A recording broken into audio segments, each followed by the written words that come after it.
Ya, kembali lagi bersama saya Sultan Rifandi dalam program Bersama Pakar di Mata Milenial Indonesia TV, Matanya Indonesia. Masih dengan Mbak Yeni, tadi kita sudah banyak berbicara terkait Smart Village, manfaatnya, fitur-fitur teknologi dan lain-lain sebagainya, sehingga sangat amat membantu perangkat desa kemudian mengelola keuangan di desa tersebut, bahkan pelaporannya, akuntabilitasnya, transparansinya semua dipenuhi.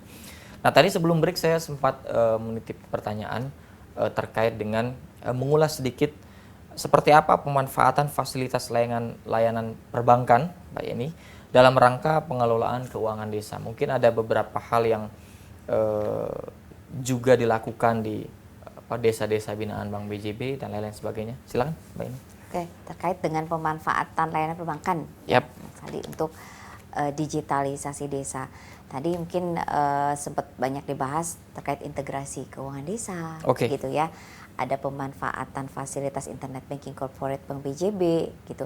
Nah, ini yang sudah diimplementasi di Jawa Barat dan Banten ini untuk desa-desa, karena desa pun sebenarnya saat ini sudah merasakan manfaatnya, gitu ya. Dari sisi akuntabilitas, dari sisi kemudahan, gitu ya. Kemudian juga dari perluasan transaksi perbankan tadi, yang pada akhirnya kita harapkan bisa meningkatkan perekonomian desa.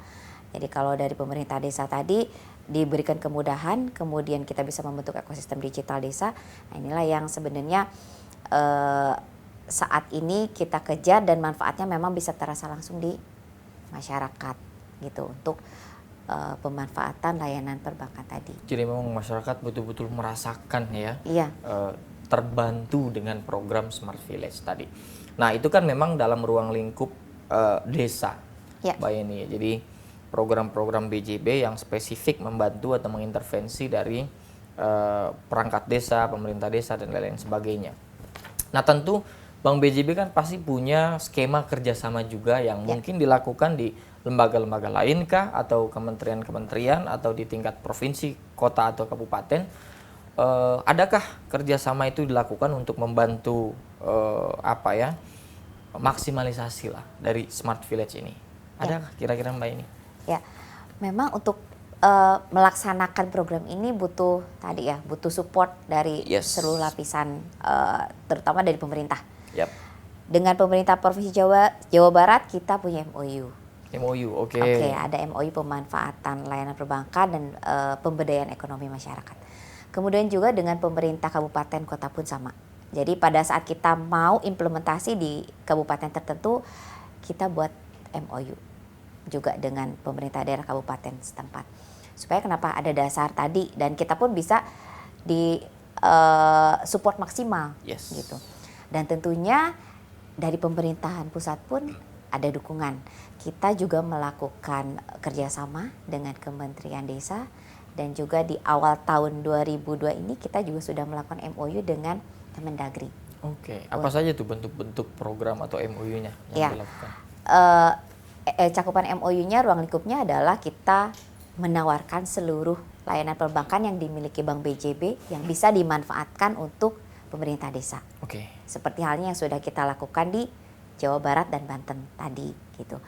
Nah, memang alhamdulillah gitu ya, dengan apa yang selama ini kita kerjakan, kita fokuskan, inovasi pikiran dan segala macam yang kita tumpahkan ke desa. Nah, ini juga ternyata diapresiasi oleh pemerintah pusat. Kemendagri mengapresiasi kami dan memberikan kepercayaan kami, Bank BJB, untuk memperluas program digitalisasi desa ini sampai ke tingkat nasional, gitu. Dengan tadi adanya MOU.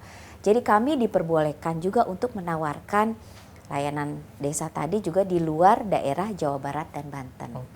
Tapi tentunya kami pun sebagai Bank Pembangunan Daerah, yang juga kami punya Asbanda, Asosiasi Bank Daerah. Asosiasi Bank Daerah. Untuk implementasinya kita berkoordinasi, bersinergi. Juga ya. Jadi pada saat misalkan kita akan memasuki ke mengelola ke desa kabupaten A di pulau lain, gitu ya. Di sana ada BPD-nya. Nah, kita bersinergi. Jadi yang kita coba terapkan, strategi kita adalah bersinergi dengan BPD setempat. Jadi sekalipun sudah ada lampu hijau, tetap jalur koordinasinya dilakukan. Iya, betul. Kita koordinasi dengan Asbanda, apa yang kira-kira bisa disupport dari Bank BJB. Yang memang sudah terimplementasi saat ini. Jadi ini semacam digitalisasi Nusantara ya yang dilakukan BJB ya. Betul.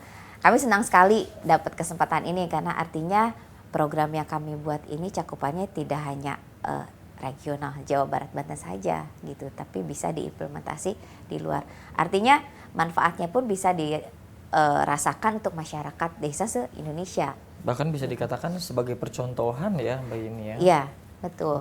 Apa yang sudah dilaksanakan di sini bisa diduplikasi di daerah lain. Gitu. Apa sudah menjangkau beberapa daerah lainnya selain di Jawa Barat, Mbak Yeni? Ya, untuk program digitalisasi Nusantara ini memang baru di awal tahun ini. Dicanangkan baru di awal tahun ini ya? Di awal tahun ini kita melakukan MOU, tapi kita sudah membuat program gitu. Mungkin akan ada beberapa daerah di luar Jawa Barat yang akan menjadi piloting juga bagi kami gitu. Karena cabang kami pun saat ini sudah ada di luar Jawa Barat dan Banten. Di Medan ada, di Pekanbaru, di Bali gitu. Jadi nanti Mas Sultan mau ke Makassar, ada BJB di sana gitu ya. Nah, kita pun siap nanti untuk membangun digitalisasi desa di Indonesia. Jadi memang visinya adalah betul-betul membangun mulai dari tingkat desa sampai nasional pun BJB itu berkontribusi ya di dalam membantu segala macam perihal keuangan kah, digitalisasi dan lain-lain sebagainya ya Mbak Yeni ya. Betul. Tanda mata untuk negeri Mas. Tanda mata untuk negeri, luar biasa sekali. Tapi memang ini menjadi salah satu tantangan juga kali ya, bahwa tentu smart village atau apapun itu tidak bisa lepas dari kesiapan atau kesanggupan pihak desa untuk menjalankan program yang dicanangkan BJB. Nah, apa saja yang sebetulnya harus dilakukan atau disiapkan oleh perangkat desanya sehingga bisa, karena dari segala macam yang dijelaskan oleh Mbak ini, saya pikir tidak ada desa yang akan menolaknya kalau diceritakan. Tapi kan tentu ada kesiapan-kesiapan yang harus disiapkan. Nah, itu apa saja kira-kira di desa itu? Ya, baik dari segi infrastruktur juga tentunya tadi ya. Itu sangat penting ya. Sangat penting ya. Mulai dari jaringan internetnya gitu ya. Adakah contoh-contoh atau kendala-kendala di lapangan yang akibat infrastruktur listrik yang tidak ada ini cukup rumit mengurusnya? Pernah kita kunjungan ke daerah di Kabupaten Sukabumi gitu ya, dapat curhatan nih. Biasanya kita lakukan evaluasi juga dengan DPMD di sana. Ada yang curhat, Bu, saya itu sampai transaksi itu harus naik ke genteng dulu gitu ya, supaya dapat sinyal yang bagus gitu ya. Jadi salah satu tantangannya itu ya Mas ya, semua bisa berjalan lancar kalau didukung infrastruktur yang baik. Tapi kalau saat ini dari Provinsi Jawa Barat pun sangat-sangat mendukung program ini dan istilahnya sigap dan itulah fungsi sinergitasnya.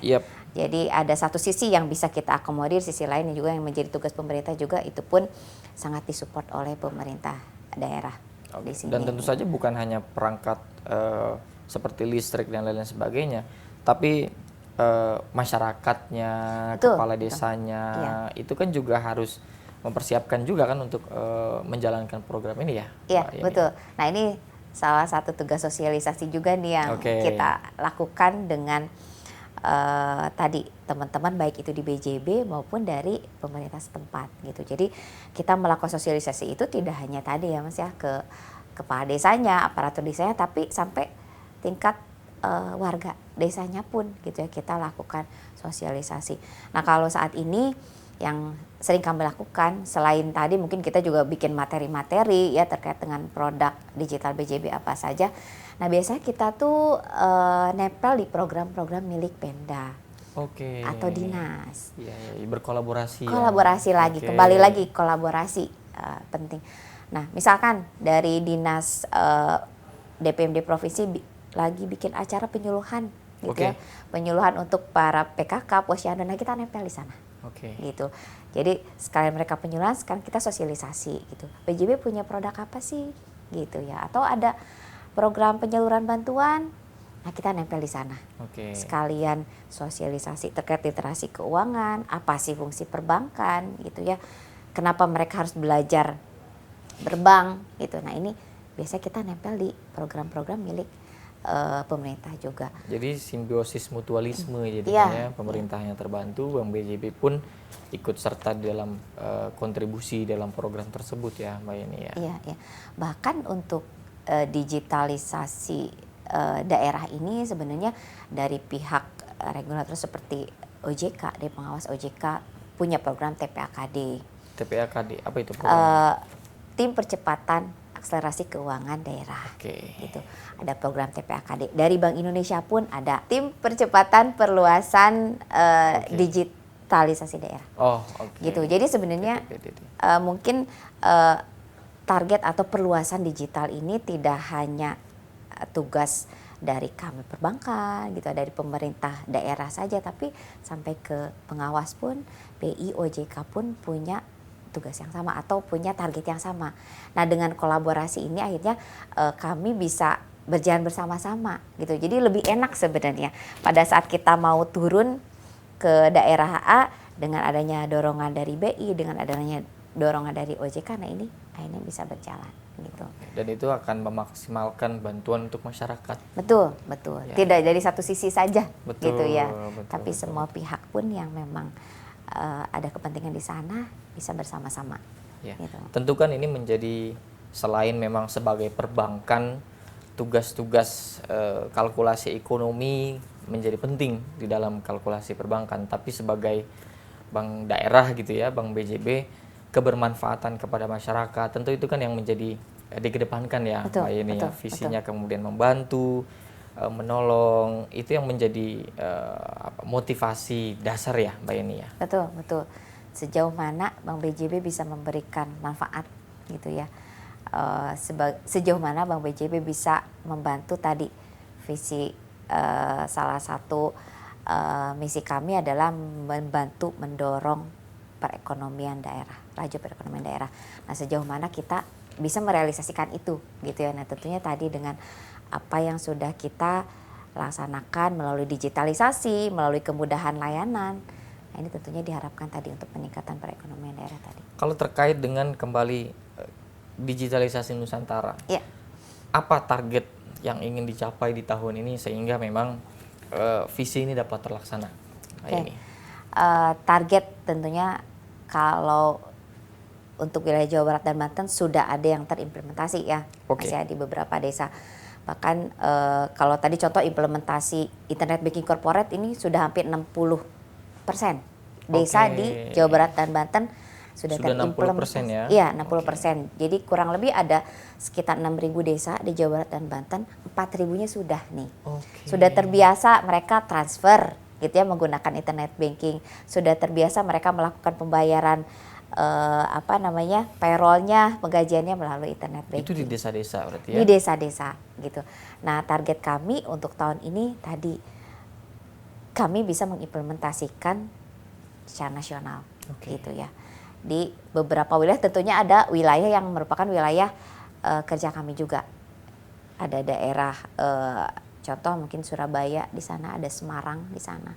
Jadi ada beberapa daerah yang memang ada kantor cabang BJB, kita bisa ikut kontribusi di sana. Oke, jadi paling tidak ada beberapa kantor-kantor yang sudah ada di daerah itu yang menjadi pilot project-nya nanti ya, Iya, untuk di tahun ini betul, gitu ya. betul. Nah, strateginya seperti apa kira-kira, Oke. Mbak Yeni? Apakah kemudian akan diduplikasi dari apa yang dilakukan di Jawa Barat atau ada treatment-treatment khusus karena ini di daerah orang nih kan? Iya, betul. Tentunya duplikasi ya secara sistem yang sudah kami jalankan ini kami akan duplikasi di sana. Tapi tadi karena ini di daerah orang, kita pun perlu sinergitas kembali. Salah satu strateginya tadi kita bersinergi dengan Asbanda, bersinergi dengan BPD setempat, dan tentunya juga kita akan mengeluarkan program-program yang lebih menarik gitu untuk bisa diimplementasi di sana. Kalau misalnya contoh saat ini tadi saya mungkin lupa belum cerita juga ada beberapa program yang kita laksanakan untuk mendorong menggunakan fasilitas kami.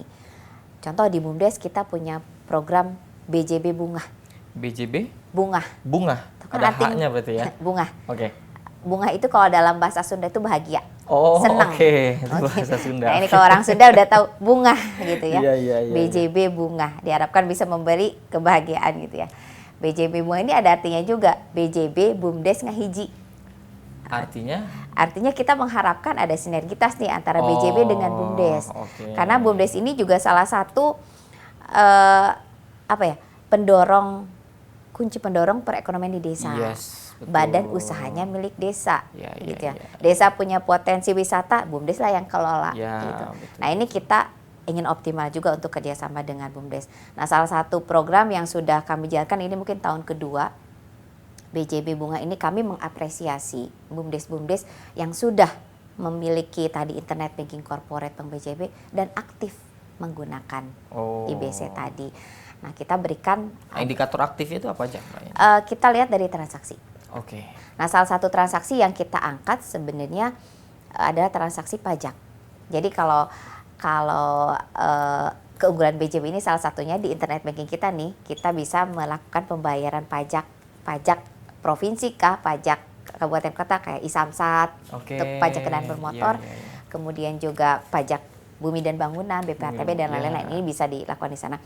Nah kita punya target Bumdes ini aktif melakukan internet banking tapi juga memberikan kontribusi untuk pemerintah daerah setempat. Artinya si Bumdes ini juga menjadi mitra untuk penerimaan pembayaran pajak.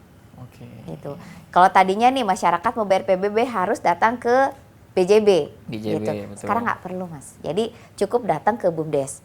Bumdesnya kita fasilitasi ada aplikasi juga dari kami. Okay. Nah kita lihat dari transaksi pembayaran pajaknya seberapa banyak nih mereka aktif menggunakan transaksi tersebut untuk pembayaran pajak. Artinya mereka pun akan ikut mensosialisasikan. Ayo dong bayar pajak gitu. Betul. Warga yang baik harus bayar pajak. Betul. Gampang kok bayar pajak, tinggal datang ke Bumdes aja. Jadi kita lihat nanti transaksinya selama setahun Bumdes mana nih yang banyak bertransaksi. Kita berikan reward. Itu pun menjadi stimulasi kompetisi yang ini juga ya, produktif di berbagai desa juga ya. Ketika ada desa lain yang kok ini lebih maju, yang ini kita juga harus bisa nih kan gitu juga ya. Iya betul. Nah ini salah satu strategi juga karena kami pun menyadari di contoh di Jawa Barat ini ada 19 kabupaten, artinya yang mengelola desa ini bisa di kabupaten ya, wilayah kabupaten dan 1 kota kalau di Jawa Barat. Tidak semua juga sudah aktif menggunakan tadi layanan Bank BJB. Tapi dengan tahun kemarin kami mengadakan program itu dan ada salah satu contoh di Bumdes Kabupaten Subang itu sangat-sangat aktif. Tadinya hanya dari beberapa Bumdes, akhirnya di sana banyak sekali Bumdes yang sudah aktif. Daerah lain dan mendengar nih, contoh misalkan di daerah Garut, Kabupaten Bandung, oh di sana dapat hadiah nih gitu ya, ada reward dari BJB dan itu bisa dilakukan. Istilahnya programnya juga sangat mudah. Kita tinggal mengedukasi masyarakat di Bumdes, ayo bayar di kami, transaksinya dilakukan dan mereka bisa dapat reward tadi. Oke, luar biasa sekali. Terakhir mungkin, Mbak ini bisa disampaikan ke desa-desa mungkin ya pesannya sebagai penegasan bahwa ini semestinya ikut dan bergabung di dalam berkolaborasi di dalam program-program PJB. Silakan. Oke, baik. Untuk seluruh pemerintah desa dan Bumdes di Jawa Barat, Banten, dan bahkan di seluruh Indonesia, kami Bank BJB sebagai bank yang mendukung digitalisasi desa, kami siap berkolaborasi tentunya dan memberikan seluruh manfaat dan seluruh fasilitas yang kami punya untuk bisa mengoptimalkan seluruh potensi desa. Oke, luar biasa. Dan tentu saja akan sangat bermanfaat bagi perangkat maupun masyarakat desa. Betul, betul. Ya, terima kasih Mbak Yeni atas semua penjelasan programnya, nasihatnya dan lain-lain sebagainya. Semoga perjuangannya bisa dimudahkan dan terus bisa berkontribusi ke masyarakat sehingga dirasakan manfaatnya. Amin. Terima kasih juga untuk pemirsa yang telah menyaksikan dari awal sampai akhir. Tetap saksikan episode-episode lainnya dalam program Bersama Pakar hanya di Mata Milenial Indonesia TV. Matanya Indonesia.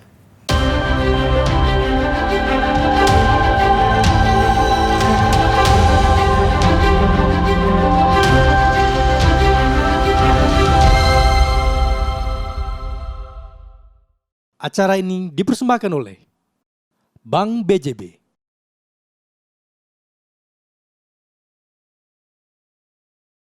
Bank BJB mempersembahkan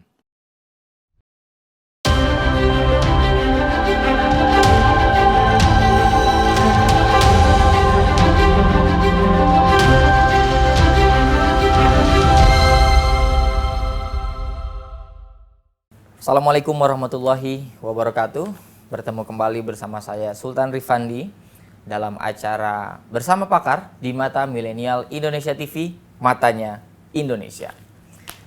Tentu di era perkembangan teknologi yang begitu luar biasa berkembangnya, sebuah keniscayaan ketika kita tidak mengikuti satu perkembangan teknologi dari segala macam sektor kehidupan, pertanian, ekonomi, bahkan pendidikan, terutama pasca pandemi. Seolah-olah kehidupan manusia, masyarakat secara umum tidak bisa terelakkan dan tidak bisa diputuskan dari yang namanya digitalisasi. Tentu saja digitalisasi ini pun pasti menyasar pada sektor-sektor masyarakat di desa-desa. Tidak hanya di kota tetapi juga sampai ke pelosok-pelosok desa. Lalu bagaimana kemudian intervensi perbankan di dalam mendigitalisasi satu program-program perekonomian di desa-desa? Lalu bagaimana kemudian cara masyarakat desa mengakses berbagai macam program-program yang disediakan untuk program perbaikan perekonomian? Kita akan bahas, sudah kedatangan tamu yang luar biasa, narasumber yang luar biasa. Beliau adalah Mbak Yeni Fatimah Afriani sebagai pemimpin grup divisi hubungan kelembagaan. Assalamualaikum Mbak Waalaikumsalam. Yeni. Ini manggilnya Mbak Yeni, Kak Yeni, Bu Yeni. Boleh, sebenarnya boleh kakak, boleh teteh. Oh, boleh. Senang sih kalau dipanggil teteh. Oke, Mbak aja. Mbak boleh. Oke, Mbak Yeni, kita akan berbicara terkait dengan Desa Digital Bank BJB. Tentu BJB memiliki banyak variasi program terkait dengan bagaimana kemudian mengintervensi atau membantu masyarakat desa untuk bisa mengakses program-program perbankan.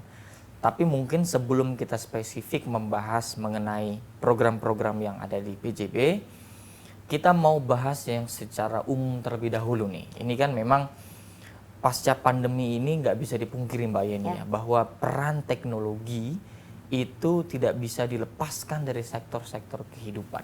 Nah kalau Mbak Yeni melihat di pedesaan-pedesaan Jawa Barat ini kan banyak sekali desa-desa. Ini kondisinya seperti apa kalau kita melihat konteks digitalnya? Silakan Mbak Yeni. Oke, baik. Terima kasih Mas Sultan atas kesempatannya.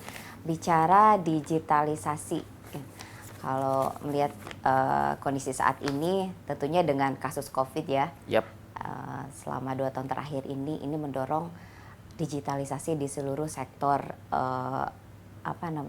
kehidupan kita dari perekonomian, terutama dari sisi perbankan. Betul. Nah, BJB bisa bertahan salah satunya adalah karena kita juga mengikuti kebutuhan dari masyarakat gitu. Kalau tadi bicara tentang desa, nah ini adalah salah satu lingkup yang memang harus juga kita fasilitasi untuk digitalisasinya. Jadi justru BJB ketika pandemi menyesuaikan dengan kebutuhan masyarakat. Iya, betul. Sebenarnya ini sudah kita mulai dari sebelumnya dan baru terasa impact-nya pada saat COVID terjadi gitu ya. Apa saja impact-nya itu kira-kira? Ya, kalau bisa kita lihat sih dari sebelumnya kita sudah mulai membangun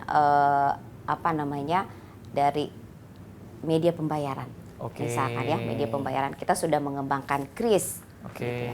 Nah kalau dulu sih mungkin KRIS itu hanya pilihan saja, gitu ya. Pada saat orang mau bayar, saya nggak bawa tunai, kita bayar pakai KRIS. Gitu. Tapi ternyata itu sangat membantu karena itu mengurangi sentuhan.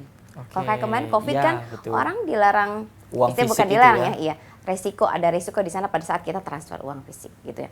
Nah, ternyata salah satu yang kita kembangkan dari digitalisasi ini juga sangat mendukung, gitu ya. Pada saat terjadi COVID, ternyata manfaatnya sangat banyak. Manfaatnya luar biasa sekali. Apalagi memang trennya ini anak-anak muda kan cashless ya. Ya, sekarang tuh orang lebih takut ketinggalan handphone daripada ketinggalan dompet. Karena dia nggak bisa pesan apa, nggak bisa bayar apa, gitu ya. Betul. Nah, ketika melihat masyarakat desa, mungkin Mbak Yeni juga melihat kondisi lapangan, apakah transformasi masyarakat desa itu memang pasca pandemi ini meningkat dari yang misalkan kurang terdigitalisasi menjadi masyarakat yang digital di pedesaan. Iya, otomatis karena mungkin kebutuhan ya. Kalau tadinya masyarakat tidak terbiasa, contoh kita lihat dari transaksi beli misalkan, beli ya. Tadinya orang kan normalnya saya mau beli sayur, mau beli buah datang gitu ya ke warung gitu ya atau ke supermarket. Nah sekarang kan orang sudah mulai menggunakan platform untuk belanja gitu ya. Yang tadinya tidak terbiasa akhirnya terbiasa. Nah sebenarnya ini pun sudah sampai ke tingkat desa gitu. Jadi masyarakat desa pun sudah mengenal belanja secara online, pembayaran melalui transfer gitu. Kalau belanja di warung kan semua cash gitu ya. Nah kalau sekarang dengan belanja online, transfer atau pembayaran pun melalui online. Nah ini sangat terlihat kalau kami dari sisi perbankan memang bisa terlihat transaksi digital ini meningkat setelah era pandemi ini. Gitu. Jadi tidak bisa dipungkiri digitalisasi juga dilakukan ya oleh perbankan-perbankan ya, betul, Mbak Yeni. Nah kalau terkait dengan program-program, kalau kita bicara program-program perekonomian dan lain-lain sebagainya, bagaimana kemudian Bank BJB menyiasati terutama pasca pandemi ini ya, karena pandemi yang luar biasa ini seperti menyentil lah bahwa digital itu tidak bisa dipungkiri.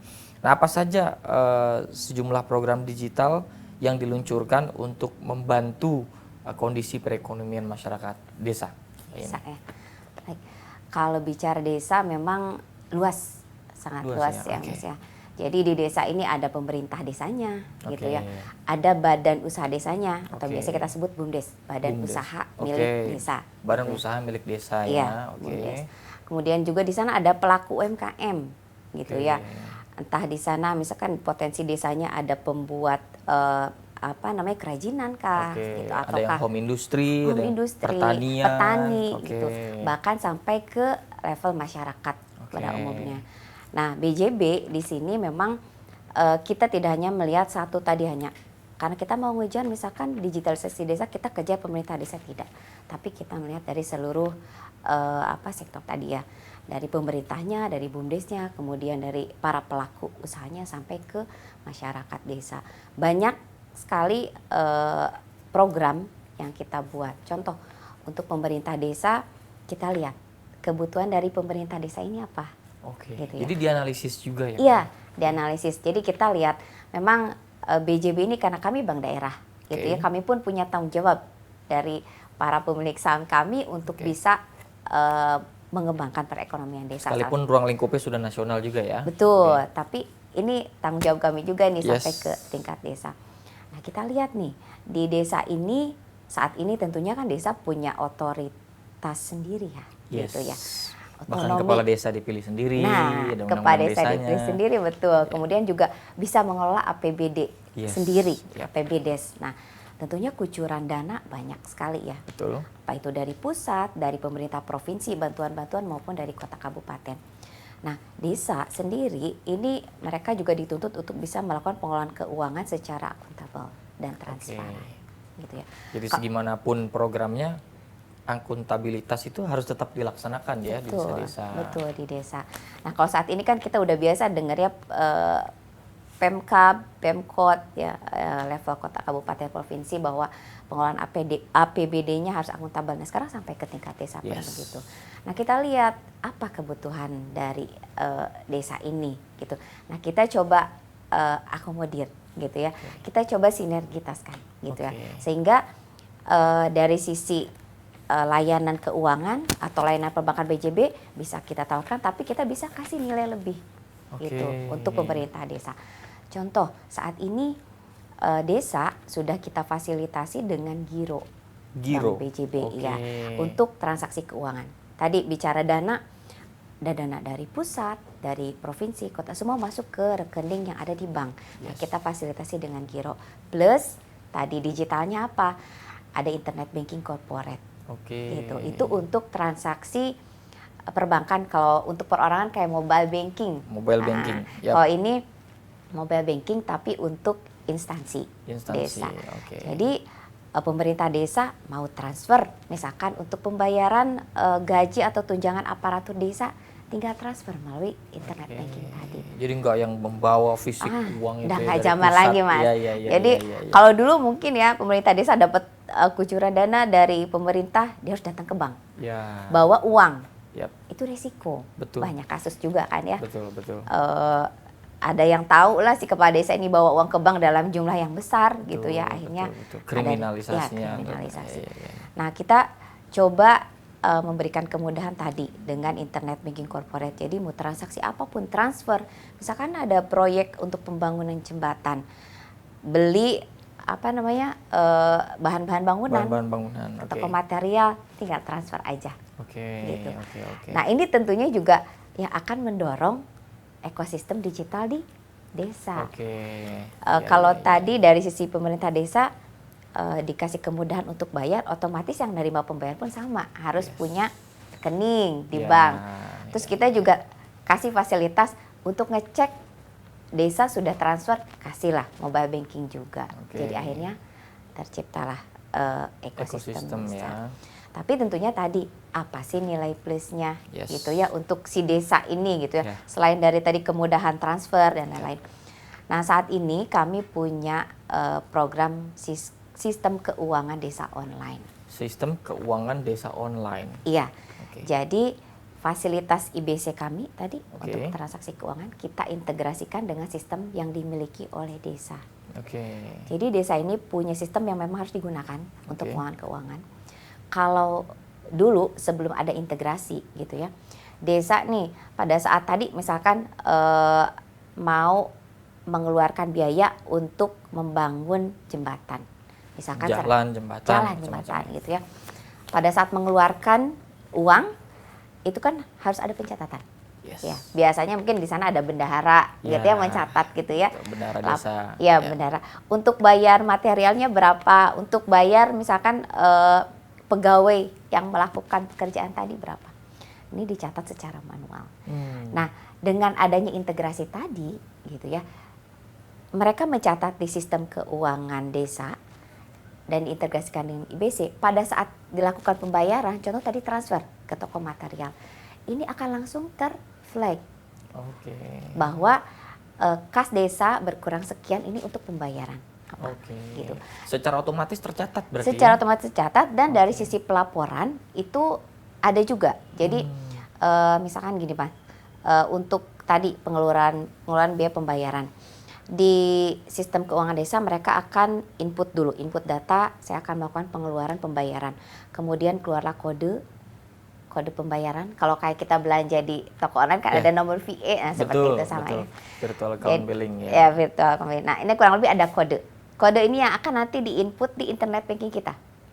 Nah, pada saat diinput nanti keluar ini untuk pembayaran tagihan material, kemudian diproses, transaksi terjadi, tercreate lah tadi laporan. Jadi tidak lagi pemerintah desa ini harus merekap pengeluaran secara manual dan update ke sistem mereka gitu. Kalau dulu semua serba manual gitu. Makanya kalau misalkan saya beberapa kali keliling ke desa-desa di Jawa Barat, ketemu dengan dinas-dinas pengelola desa, bertanya-tanya kenapa sih kok pencairan dana desa itu nggak sama? Dan bahkan kadang lama ya, maksudnya di daerah A cepat, di daerah B lama. Ternyata pada setiap pencairan itu kan harus ada laporan dulu, gitu. Dan itu bergantung pada laporan manual. Betul, laporan manual. Jadi tergantung dari desanya nih, desanya misalkan bisa menyediakan dengan cepat pengajuan proposal pencairan dana yang berikutnya bisa cepat. Sangat juga. tidak efisien. Nah, itu Mas. Jadi salah satu yang coba kita create ini juga hasil kita berkolaborasi dengan pemerintah Provinsi Jawa Barat, dengan pemerintah kota dan kabupaten di Jawa Barat dan Banten juga. Nah, ini kita akhirnya bisa membuat program ini dan ini sudah terimplementasi. Sudah terimplementasikan. Iya, seluruh desa di Kabupaten Sukabumi.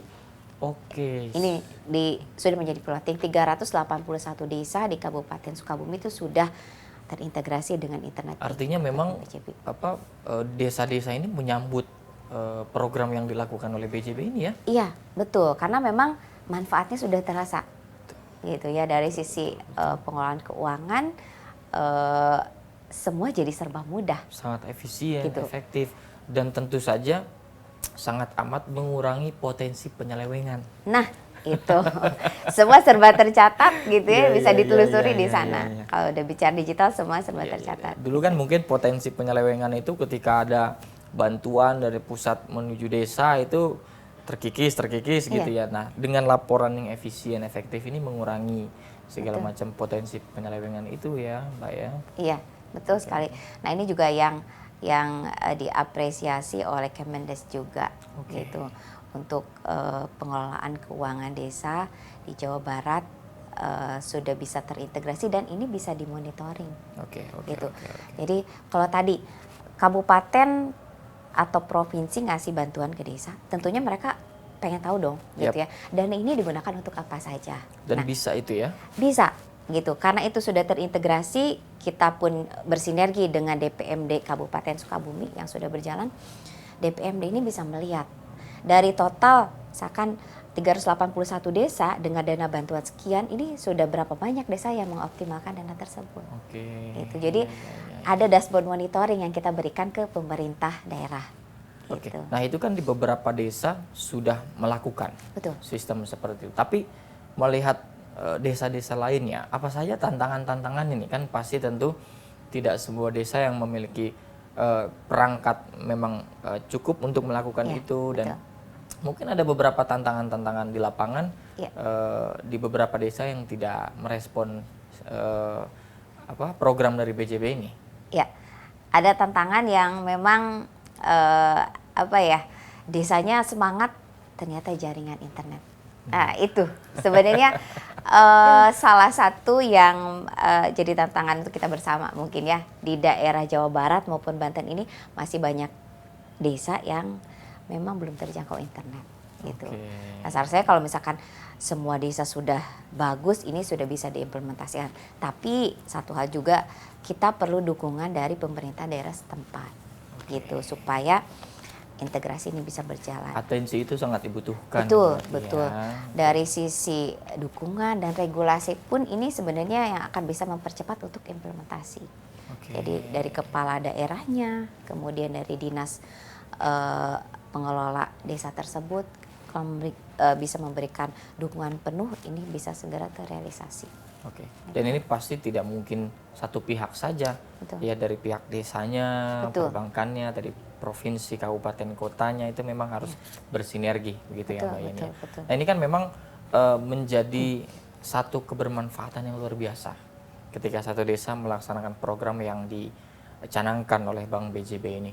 Tentu selain jadi efektif, jadi efisien, apalagi sih yang memang didapatkan ya, selain tadi pelaporan manualnya juga sudah terdigitalisasi. Ada manfaat-manfaat lain tidak yang bisa didapatkan mulai dari perangkat desanya sampai masyarakat desanya? Tentu Mbak Yeni ini kan sebagai pimpinan divisi hubungan masyarakat ya, artinya bekerja sama dengan elemen-elemen masyarakat. Apa saja yang sekiranya akan didapatkan manfaat-manfaat ketika melaksanakan program yang dicanangkan dari Bank BJB ini? Kita akan bahas di segmen berikutnya. Jadi jangan kemana-mana, tetap saksikan Bersama Pakar hanya di Mata Milenial Indonesia TV, matanya Indonesia.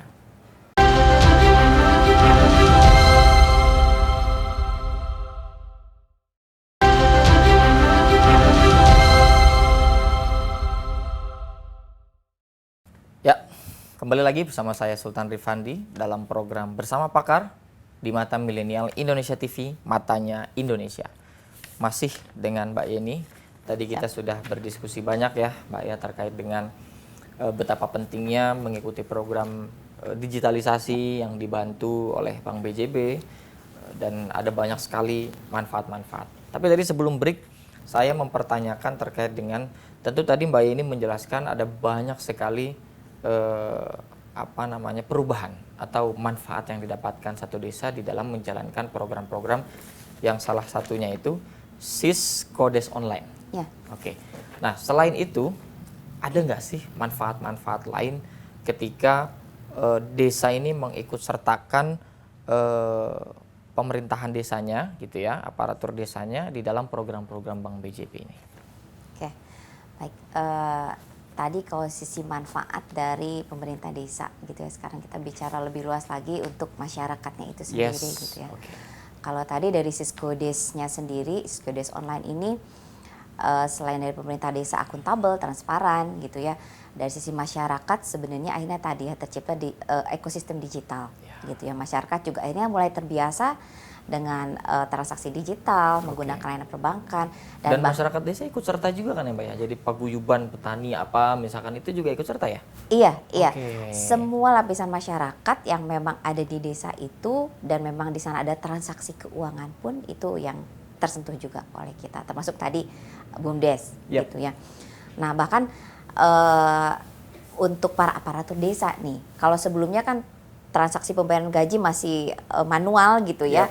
Tidak tercatat di kami tidak juga bisa melihat oh ini transaksi keuangannya berapa sih untuk pegawai A.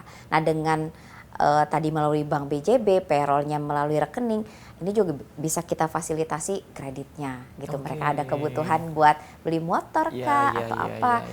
Itu pun salah satu kelebihan lah ya.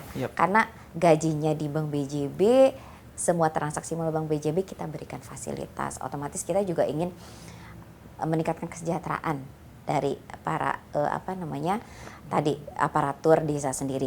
Dari sisi masyarakat gitu, dengan masyarakat berbank gitu ya, yang tadinya serba manual sekarang beralih ke bank, itu pun akan tercatat secara istilahnya kalau kami menyebutnya ada orang yang bankable dan tidak bankable. Oh gitu, istilahnya gitu ya. bankable dan tidak bankable. Iya gitu. Kalau yang tadinya juga mereka tidak terbiasa dengan transaksi perbankan dan kita tidak bisa mengukur gitu.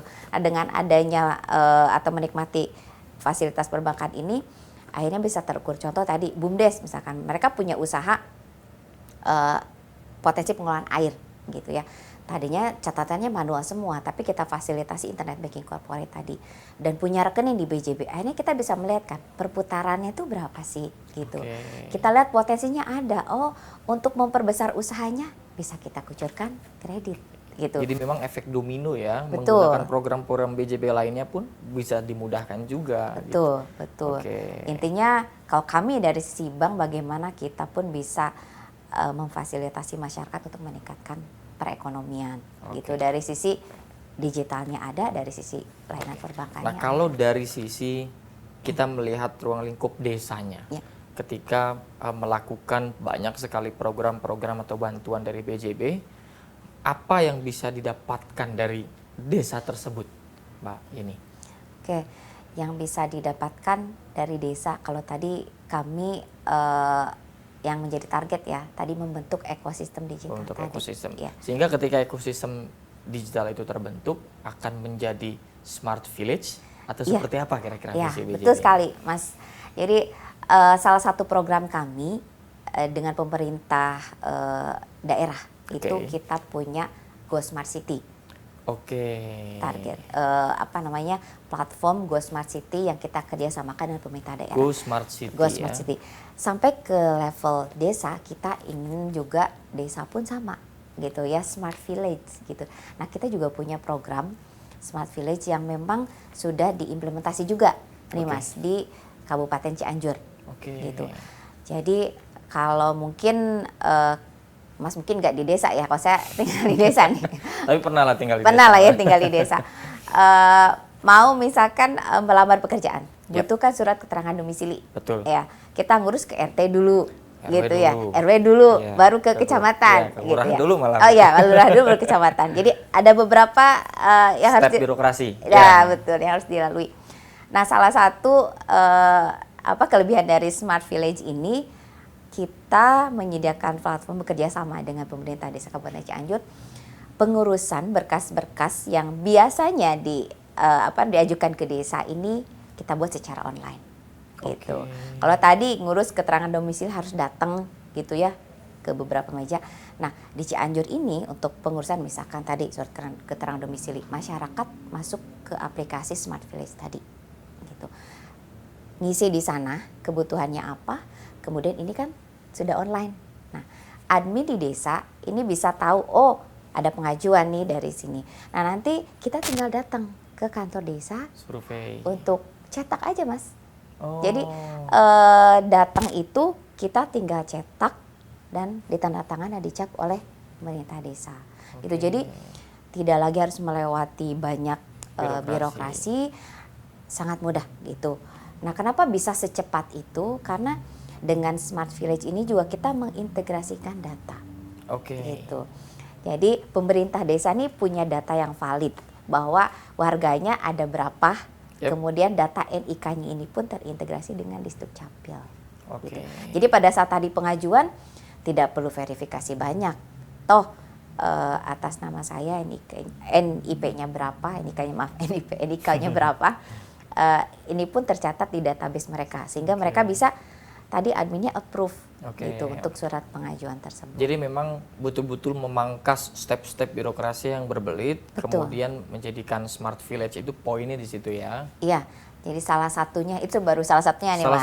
Salah satunya. Jadi membantu pemerintah desa memberikan pelayanan kepada masyarakat desa secara tepat dan juga berbasis digital gitu ya. Masyarakat dimudahkan, pemerintah desa pun sama dimudahkan. Betul. Dan ini salah satu yang sangat penting menurut saya. Jangankan di desa kali ya, kalau kita bicara di kota sekalipun ada beberapa hal yang tidak terdigitalisasi juga sangat birokrasi, step-stepnya rumit sekali begitu ya. PR banget gitu ya. Ngurus-ngurus surat keterangan ini PR banget gitu. Nah, ini kita sampai ke level desa pun kita permudah. Ada contoh-contoh yang telah dilakukan di Kabupaten Sukabumi atau di mana yang memang betul-betul terpangkas karena ikut program Smart Village ini, Mbak Yeni? Tadi contohnya yang di Cianjur itu. Cianjur tadi ya? Oh ya, sorry, Cianjur bukan Sukabumi. Ya. Nah, mungkin itu yang pertama. Yang kedua, ini dari Smart Village ini juga ini bisa menampilkan data desa. Menampilkan data desa? Data desa. Nah, kalau beberapa kali saya keliling ke desa-desa, datang ke desa, di kantor desa ini biasanya ada billboard gede, gitu ya. Di sana menampilkan profil kepala desanya siapa, gitu ya. Sampai ke APBDes-nya berapa. Jadi misalkan desa A punya APBDes tahun ini 2 miliar, gitu ya. Kemudian ini tuh akan dialokasikan untuk pembangunan infrastruktur berapa, belanja daerahnya berapa, itu detail biasanya dalam suatu billboard besar, gitu ya. Dengan aplikasi Smart Village ini semua informasi bisa dilihat di sana. Jadi kapanpun gitu. Jadi transparansi gitu ya. Kalau masyarakat desa pengen tahu kepala desa dapat dana berapa nih gitu tahun ini buat apa. Nah, semua akan bisa diakses di sana di Smart Village tadi. Nah, bahkan kalau yang sudah kita implementasi di Cianjur ini kehadiran kepala desa atau aparatur desa pun bisa dilihat di sana, Mas, gitu. Jadi kalau mungkin dari sisi masyarakat, kerjanya apa gitu ya. Nah, termasuk kegiatan-kegiatan yang dilakukan desa tersebut itu pun bisa dilihat di sana. Jadi di Smart Village ini juga kita nyebutnya informasi desa pintar di sana. Informasi desa pintar. Iya. Jadi ada profil desanya, kemudian anggarannya berapa, demografi desa, total warga desa di desa tersebut berapa, perempuan. Mayoritas profesinya apa dan lain sebagainya. Betul, sampai ke profesi perempuan, laki ada berapa, anak kecil ada berapa, jadi lengkap. Termasuk juga potensi desanya. Di sana misalkan ada wisata kuliner apa aja bisa dimasukkan. Jadi ini kayak semacam laman desa gitu ya, atau setiap desa ini boleh mengupdate nih profil desanya masing-masing. Contoh di Cianjur ini kurang lebih ada, kalau nggak salah sekitar 365 desa. Pada saat akses ke Smart Village tadi, desa ini kan ada usernya juga gitu. Kemudian warga pun didaftarkan sehingga bisa akses. Nah, ini profilnya ya profil desa tersebut. Di desa sebelah beda lagi gitu. Jadi kita mengcapture potret desa sehingga juga kita punya data, big data ya dari desa tersebut. Tapi intinya tadi semua akses informasi bisa melalui Smart Village. Ini luar biasa sekali, justru membantu kepala desa kalau emang masih bisa lagi terpilih lagi di periode berikutnya karena transparan semua ya. Iya, betul. Semua kegiatan juga bisa diupload di sana. Jadi si kepala desa ini kerja atau tidak itu bisa diawasi di situ ya. Betul, bisa diawasi. Bahkan BUMDes-nya pun sama gitu. Sekarang kita sudah kembangkan lagi untuk Smart Village ini. BUMDes ini bisa menampilkan punya produk apa saja sih gitu. Jadi kalau kita pengen tahu informasi mengenai desa tersebut ya tinggal dicek aja di Smart Village tadi. Gitu. Nah, Mbak Yeni kan tentu mengetahui bagaimana kemudian perkembangan desa-desa dalam menjalankan Smart Village ini ya. Nah, adakah satu contoh desa yang memang betul-betul optimal, betul-betul maksimal memanfaatkan program Smart Village ini sehingga potensi ekonomi di desa tersebut sudah berkembang sekarang? Adakah contohnya, Mbak Yeni? Oke, untuk contoh, aduh saya lupa nama desa di Cianjur karena banyak sekali desa. Sebut saja desa A gitu ya. Sebut saja desa A. Jadi kalau kalau melihat hasil dari pemanfaatan penggunaan Smart Village ini ya, Mas, dengan adanya informasi yang bisa diakses siapapun gitu dan mereka punya kesempatan untuk memasarkan produknya atau keunggulan desanya. Itu juga didapatkan ya? Iya. Misalkan desa di Cianjur tuh sekarang desa apa yang lagi happening tuh yang punya potensi pantai dan bikin Instagramable. Nah, ini kan juga mereka bisa memasarkan di sana.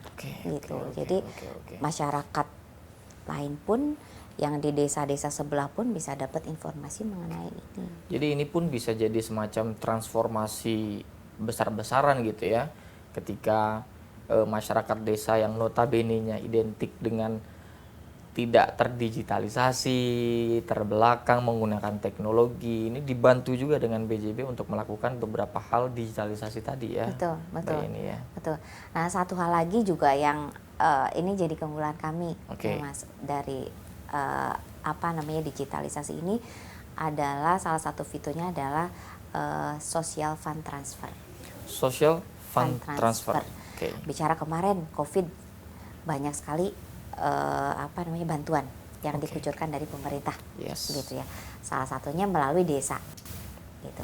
Nah, social fund transfer ini sebenarnya ini juga sama. Kita kembangkan sebelum adanya COVID, tapi ternyata ini sangat bermanfaat. Oh, jadi sebelum COVID sebetulnya sudah berjalan? Sudah berjalan. Waktu itu konsepnya adalah bagaimana kita menyalurkan bantuan tanpa orang harus mengantri dan itu bisa dilaksanakan dengan cepat, gitu ya. Karena biasanya kan kalau tahu orang ada bantuan pasti itu langsung ya, betul. Rame ya berkerumun di satu tempat. Kantor desa tuh langsung full gitu. Nah, social fund transfer ini membantu untuk kita membuatkan jadwal, gitu. Jadi di desa ini ada 100 orang yang berhak mendapatkan dana bantuan.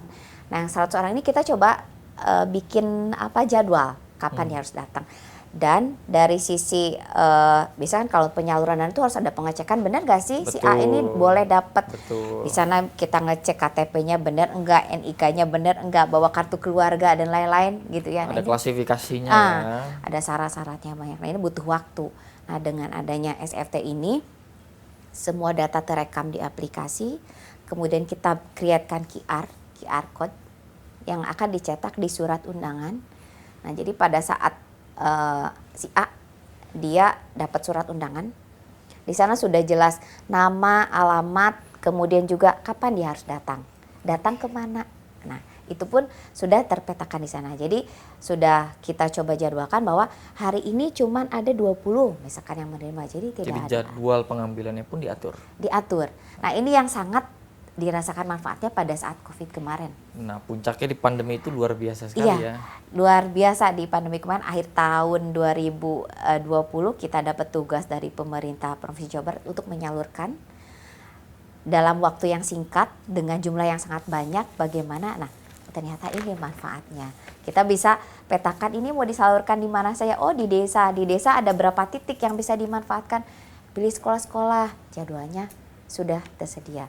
Dan pada saat datang petugas kita cuma tinggal scan. Oh, untuk validasi. Untuk validasi. Jadi sangat mudah. Jadi tidak lagi ngecek satu-satu ini benar gak sih KTP-nya. Dicocokkan datanya kan. Disuruh bawa fotokopi KTP. Iya. Sebenarnya fotokopi KTP kita hanya perlukan pada saat di scan keluar data. Oke, cocok. Benar. Nah, tapi yang paling penting lagi adalah rekam transaksi data tersebut. Jadi misalkan si A datang kemudian lakukan pencairan berhasil. Nah, ini kita foto. dari aplikasi tersebut. Di foto, pegang uangnya, pegang berkasnya, ini terekam di data SFT tadi. Jadi memang terdistribusikan selain tepat sasaran, tapi bulat juga tidak berkurang. Nah, betul. Dan ini memberikan keyakinan kalau Pemda biasa kan ada pemeriksaan, misalkan ya, bahwa betul ini sudah disalurkan kepada yang berhak. Nah, ini tim pemeriksa pun istilahnya bisa melihat seberapa banyak dari yang sudah, misalkan untuk desa A 100 yang sudah tersalurkan 90, yang belum tersalurkan, kenapa itu kita pun ada data pilihan di situ. Apakah yang tersebut meninggal dunia, misalkan, ataukah tersebut pindah. Update terus berarti ya? Update. Dan bahkan fotonya pun ada. Oh. Gitu, karena tadi kita rekam dengan foto, fotonya pun terekam di sana. Jadi bisa sampai sedetail itu kita sajikan datanya. Dan karena online, hari ini misalkan pemerintah Provinsi Jawa Barat pengen tahu nih dari seluruh kota kabupaten sudah berapa banyak yang menyalurkan. Nah, ini bisa dicek di aplikasi itu. Oh, dan itu pun ketika ada perubahan-perubahan yang terupdate datanya akan terkembalikan juga. Betul. Akan dipertanggungjawabkan juga ya. Iya, bisa dipertanggungjawabkan dengan tepat gitu. Jadi memang Smart Village ini betul-betul membantu pemerintah desa di dalam mensejahterakan rakyat, karena bansos, bantuan, macam-macam bantuan itu kan memang luar biasa banyak sekarang ya Pak ya. Betul. Tantangan kan dari pemerintah harus bisa menyalurkan, tapi bagaimana juga pertanggungjawabannya. Jadi pas pandemi BJB ini justru banyak kerjaannya ya Mbak. Banyak, alhamdulillah banyak kerjaan. Kalau kita senang ya karena bisa memberikan kontribusi yang positif gitu ya. Punya tugas dari pemerintah daerah, kita jalankan tentunya memberikan manfaat yang lebih selain buat masyarakat ya buat pemerintah daerahnya juga. Betul. Nah, tadi kan diceritakan juga oleh Mbak Yeni bahwa pada akhirnya ada beberapa potensi desa yang bisa diiklankan sebagai mungkin salah satu sektor pendapatan desanya, wisata misalkan, dan lain-lainnya. Nah, itu bagaimana kira-kira? Apakah kemudian ada program-program lanjutan lainnya dari Bank BJB untuk selain mengefisiensikan, efektifkan, dan lain-lain sebagainya, kemudian mengelola potensi-potensi desa itu seperti tadi wisatanya dan lain sebagainya, ada lagi kah Mbak Yeni? Ya, sebenarnya ini memang PR bersama, gitu ya. Dari Bank BJB bagaimana kita juga bisa tadi mengelola potensi yang ada. Nah, tentunya program-program kita juga punya tim khusus di Bank BJB ini juga untuk bisa menggali potensi desa yang sudah kami lakukan. Pernah misalkan ada BUMDes Ngadiji, bagaimana mendigitalkan BUMDes tadi dengan memfasilitasi KRIS atau seperti apa. Bahkan sekarang pun kita juga ada beberapa desa digital Bank BJB.